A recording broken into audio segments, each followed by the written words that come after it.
I'm Monica, 34, female. I live in a city that never sleeps, in an apartment that felt more like my fiancé's trophy case than our shared home.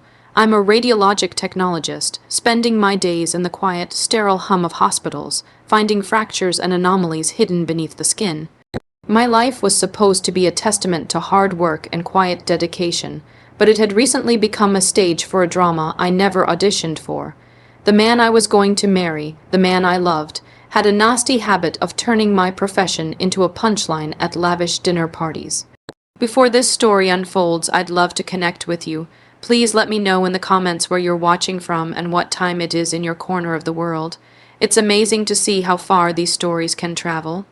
Life with Alex was a whirlwind of social obligations. As a successful financial analyst, his world was a revolving door of rooftop bars, exclusive dinners, and friends who dripped condescension as easily as they dripped champagne. My world, on the other hand, was one of fluorescent lights, lead aprons, and the quiet satisfaction of helping doctors diagnose patients. The two worlds were oil and water, and I was constantly feeling the pressure to be something I wasn't. It started subtly. Alex would introduce me with a proud smile, but there was always a slight hesitation before he mentioned my job. "This is my incredible fiancé, Monica," he'd say, and then, after a beat, "She works in the medical field." It was vague, clean, and palatable for his friends who measured worth in stock options and job titles like CEO or director. But as our wedding date loomed closer, the subtlety vanished, replaced by a casual cruelty that he seemed to think was charming. The final straw came at a dinner party hosted by his closest friend, Chloe, a marketing director with a shark's smile, and an unnerving ability to make you feel small with a single glance. We were standing in her penthouse apartment, the city lights twinkling below like a fallen constellation. Alex, with a glass of expensive scotch in hand, put his arm around me. "Everyone, this is Monica," he announced to a circle of his friends, "my better half." I smiled, feeling the familiar warmth of his public affection. But then he continued, his voice laced with a playful, mocking tone that was meant to be endearing but landed like a slap. "She works in A. Well, let's just say she's very good at taking pictures of people's insides, a true artist with x-rays." A ripple of polite, condescending laughter went through the group. Chloe, ever the ringleader, raised her glass. "How quaint," she said, her eyes glinting. "It must be so grounding to have such a simple salt of the earth job." My smile froze. I felt the heat rise in my cheeks, a burning humiliation that coiled in my stomach. Alex squeezed my shoulder, oblivious to him. This was just a joke, a light-hearted jab. To me, it was a profound disrespect, not just to me, but to the profession I was proud of. I spent my days helping people, providing critical information that saved lives. My work was precise, demanding, and important. It wasn't quaint or simple. It was a science and an art, and he had just reduced it to a party trick for the amusement of his vapid friends. I looked at the man I was supposed to marry, and for the first time, I didn't see the charming, ambitious partner I fell in love with.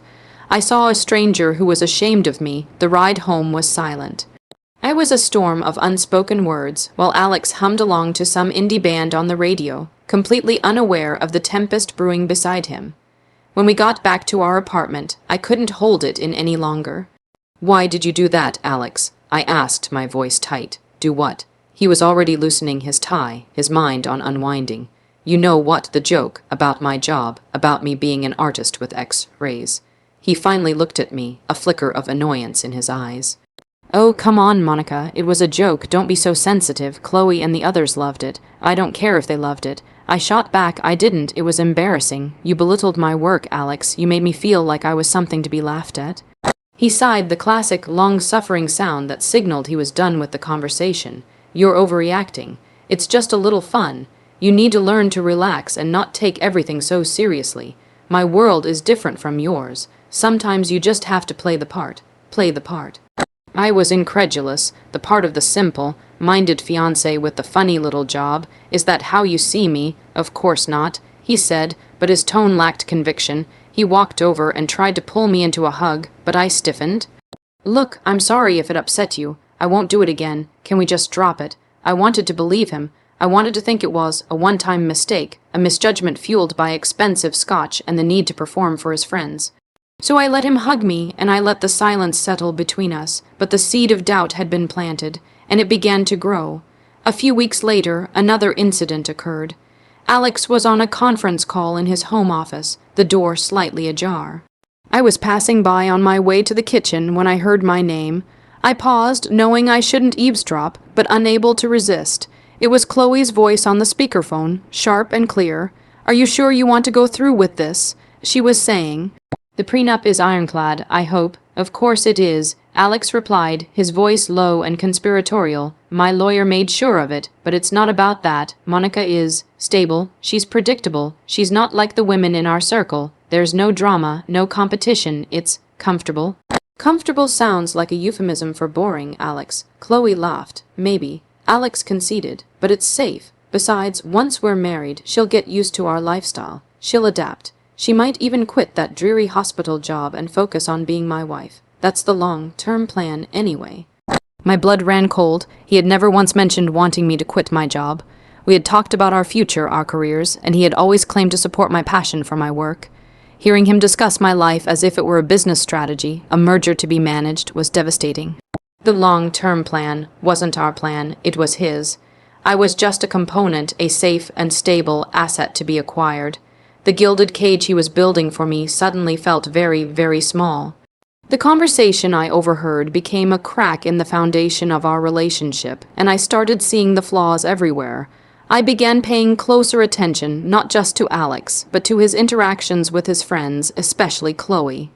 There was an easy intimacy between them, a shorthand in their banter that went beyond simple friendship. They had a shared history, that much was obvious, but I started to suspect it was a shared present as well. My best friend and colleague, Sarah, noticed the change in me immediately. We were on our lunch break, sitting in the hospital cafeteria, the air thick with the smell of antiseptic and overcooked food. "You've been quiet lately," she said, nudging my foot under the table. "Everything okay with you and Alex?" I trusted Sarah implicitly. She was my rock, the one person who understood the pressures and rewards of our job. I took a deep breath and told her everything, the mocking introduction, the long-term plan, and my growing suspicions about Chloe. She listened patiently, her expression growing more concerned with every word. "Monica, this is not okay," she said firmly when I finished. "He's not just disrespecting your job, he's disrespecting you, and this whole thing with Chloe. It stinks. You need to find out what's really going on." Her words solidified my resolve. I was done being the comfortable and predictable fiancé. I was done ignoring the red flags. It was time to stop listening to the whispers and start seeking out the truth. My investigation began online. I was no detective, but I was meticulous and patient, skills honed by years of positioning patients for the perfect diagnostic image. I started with social media. Alex and Chloe were careful, but not careful enough. I found old photo albums on Chloe's profile, albums that weren't public but that I could access through a mutual acquaintance's account. There they were, Alex and Chloe, years ago, on a trip to Bali. They weren't just standing next to each other in group photos. They were intertwined, his arm around her waist, her head on his shoulder. They looked like a couple. Then I dug deeper. I started looking at their financial circles. Alex had often talked about a private investment group he was part of, a small, exclusive club of high earners. He claimed it was just him and a few of his male colleagues. One evening, while he was in the shower, I let my curiosity get the better of me. His laptop was open on his desk. I knew his password. He wasn't exactly a master of security. I found the investment group's files. It took me a few minutes of searching, but then I saw it, a list of members. In there, right under Alex's name, was Chloe's. That wasn't the shocking part. The shock came when I opened a folder labeled Joint Ventures. Inside was a series of documents for a shell corporation, a holding company for a luxury condo development project. The primary shareholders were two people, Alex and Chloe. They were not just friends, they were business partners in a multi-million-dollar venture he had never, ever mentioned to me. The discovery of the secret business partnership was a turning point. This was no longer just about hurt feelings or casual disrespect. This was a calculated, long-term deception. Alex wasn't just hiding a past relationship with Chloe. He was actively building a future with her, a future built on shared finances and secrets. My long-term plan was to be a domesticated wife, while their long-term plan was to build an empire. I felt a cold, hard knot of anger form in my chest. The grief and humiliation I had been feeling began to crystallize into something else, resolve. They thought I was simple, predictable, and oblivious. They had underestimated me, and I was going to use that to my advantage. I knew I needed more than just a suspicion. I needed irrefutable proof. The condo development was the key. The documents on Alex's laptop gave me the name of the shell corporation, A&C Holdings. A quick search revealed the project's location, a new high-rise being built in the city's most expensive district. My plan was simple. I took a day off work, citing a migraine. I dressed in a professional pantsuit, something I rarely wore, and went to the sales office for the new condo building. I posed as a potential buyer, an investor looking for a promising property. The sales agent, a slick man named David, was all too happy to show me the floor plans and financial projections. "We're very excited about this project," he gushed. "It's a joint venture by two of the city's brightest financial minds." I feigned ignorance. "Oh, really? Anyone I might know? A&C Holdings," he said proudly, "run by Alex Thompson and Chloe Davis. They're a real power couple." A power couple? The words hung in the air. They're a couple. I asked, keeping my voice light and casual. "I thought Mr. Thompson was engaged." David's professional smile faltered for a fraction of a second. "Ah, yes, well, he is, but he and MS Davis are very close business partners. They purchased the penthouse suite for themselves, actually. A stunning duplex with a private rooftop pool." He had just handed me the smoking gun. They hadn't just invested together. They had bought a home together, a home that was clearly not meant for me. He showed me the paperwork, the deed of sale for the penthouse. And there they were, both their names listed as joint tenants. I thanked David for his time, took a glossy brochure, and walked out of the sales office, my heart pounding with a strange mix of fury and vindication. I had the truth. The entire engagement was a sham, a placeholder, while he and Chloe built their real life together behind my back. He wasn't just cheating on me. He was building a parallel life, and I was simply the convenient, safe cover story. For the next 2 weeks, I played the part of the devoted fiancé perfectly. I was sweet, attentive, and completely oblivious. I went to fittings for my wedding dress, discussed catering options, and smiled placidly as Alex and Chloe exchanged knowing glances over my head at social gatherings. They were so confident in their deception, so certain of my ignorance, that it made my task all the more satisfying. While I was playing the fool, I was meticulously planning my revenge. It wasn't going to be a screaming match or a dramatic scene. That's what they would expect. My revenge would be quiet, precise, and devastating. Just like the images I produced at work, I was going to expose them, not with emotion, but with cold, hard facts. My first step was to secure my own future. I quietly opened a new bank account and began transferring my personal savings. I then contacted a lawyer, explaining the situation. She advised me on how to protect myself financially and legally. My second step was to gather my evidence. I made copies of the A&C Holdings documents from Alex's laptop. I had the brochure from the condo sales office with David's business card neatly stapled to it. And for the final piece of the puzzle, I hired a private investigator for a single day. The day of our joint engagement party and Alex's parents' 40th wedding anniversary celebration. It was a massive event, held at an expensive hotel, with over 200 guests, including all of Alex's family, colleagues, and of course, Chloe. The plan was surgical. I wasn't going to cause a scene at the party itself. That would be messy and would make me look unstable. My revenge would be delivered afterward, a delay. Daction bomb set to detonate when they least expected it. On the morning of the party, I woke up early. Alex was still sleeping. I went into his home office and logged onto his computer. I knew he was preparing a slideshow for his parents' anniversary, a tribute filled with family photos and heartfelt messages. It was set to play on a large projector screen during the main toast of the evening. With a steady hand, I accessed the presentation file. I didn't delete anything. I simply added a few new slides at the very end. The first was a high-resolution scan of the A&C Holdings Incorporation document. The second was a picture of the condo brochure, with the penthouse floor plan circled in red. The third was the deed of sale for the penthouse, with both their names, Alex Thompson and Chloe Davis, clearly visible. The final slide was a simple, stark question in bold white letters on a black background. Is this the long-term plan? I saved the modified file, logged out, and went about my day as if nothing had happened. I spent the afternoon getting my hair and makeup done, slipping into the elegant evening gown I had bought for the occasion. When I looked in the mirror, I didn't see a victim. I saw a woman in control. The party was in full swing. The ballroom was a sea of tuxedos and evening gowns. Alex was in his element, gliding through the crowd, his arm possessively around my waist, introducing me as his beautiful fiancé. I smiled, I laughed, I played my part. I even shared a glass of champagne with Chloe, who looked me in the eye and told me how happy she was for us. "You and Alex are just perfect together," she said, her voice dripping with insincerity.